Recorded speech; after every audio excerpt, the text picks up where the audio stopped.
Hola, bienvenidos de nuevo a la clase de Español 101 aquí en Carl San Marcos. Soy su profesor, Dr. Michael Hughes, y hoy queremos hablar sobre la posesión en español.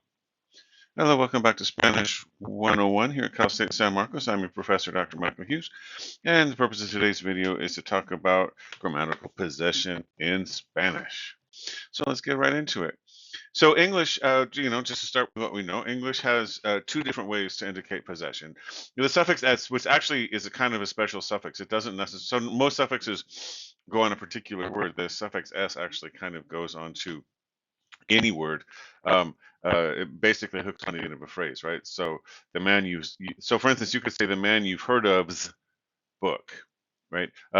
Normally you can't say of's book, right? That's what makes that little suffix s special. It goes on phrases instead of actual words. But in any case, it's there, and you know it is. You've seen it before, right? The apostrophe s, that's the suffix that indicates possession. In English, the man's car, the woman's house, etc. Right? And you can also use the preposition of. Right? So we have two choices. You can say John's brother or the brother of John. Um, though John's brother is probably more common, and Brother John might be more common in written sources, but it's still there. And you can combine them too, right? So John's friend's cousin, we can stack them up, or we can say the cousin of John's friend. Right? So anyway, you've got some options in English, but we're not here to learn English. We're here to learn Spanish. So let's see how it works in Spanish. In Spanish, you only have one option. In Spanish, you can only use the de, right? De. Go ahead and say that word de. When you say the D in Spanish, it's not the same as the D in English. The D in English, the tip of your tongue is actually behind your teeth, right? You can feel when you say D, D, D, or day, day, day. Just say day, right? The word day. You can feel that your tongue is right behind your teeth. There's a little bump behind your teeth, and that's where your tongue touches. In Spanish, it should be more like making a TH sound, but you're not going to make it, right? You're not going to blow when you do it. You're just going to do like a regular D or a T. Just your tongue is going to be touching your teeth. They, they. Okay, good. That's your preposition. Prepositions are just are little words that connect noun phrases to the rest of the sentence. We'll talk about those in just a second. But the point of this isn't prepositions. But in any case, el primo de Juan, right? Juan's cousin, or literally translated, the cousin of Juan, right? El primo de la amiga de Juan is Juan's friend's cousin, or the cousin of the friend of Juan. Once you start stacking them up, it gets a little bit dicey to kind of figure that out. So it's not as common to stack up all sorts of possessives in Spanish as it might be in English, just because of all the processing you need to do. If you have de él, then right, de el mercado, you just take that and contract it to del. So instead of he's coming from the market, you don't say él viene de el mercado, but él viene del mercado, right? He's coming from the market or from the store. El primo del amigo de Juan, right? The friend of and del is just of right? So the cousin of Juan's friend, right? Or the cousin of the friend of Juan.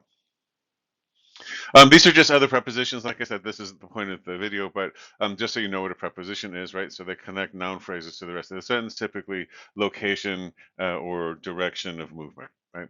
So you can see already a, en, con, por, para, sin. There's lots of other ones in both English and in Spanish that you'll learn later on. Okay, there's also these things called possessive adjectives.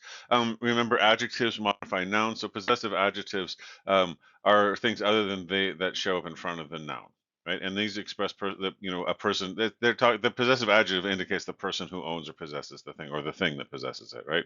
So, for instance, mi, tú, su, nuestro, nuestra, nuestros, nuestras, y su. And you'll notice there's no accent marks on any of these.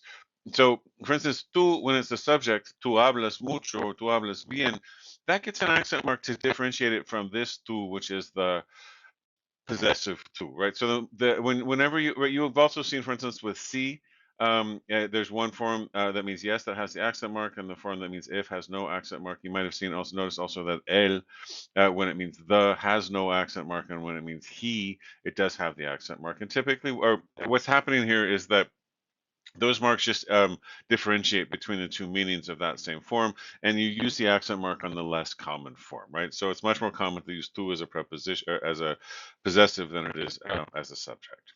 Okay. The possessive adjective su means a bunch of different things, right? Su can mean his, Su carro could be his car. Su carro, her car. Su carro de usted, your car. Su carro de ellos, right, their car. And su carro de ustedes, your guys' car, as we say in California, y'all's car, right? So again, it's the same thing. So su is super general, and it's going to be a little bit confusing. You have to pay attention to context clues to understand which what su is pointing to. Possessive adjectives precede the possessed noun, right? The noun is a thing, person, place, or thing, but all of those things are things. Right, so mi hermano se llama Juan, and it's just like English. This is the grammatical structure is exactly the same. ¿Cómo se llama tu hermano? The nosotros form is going to agree with gender too, right?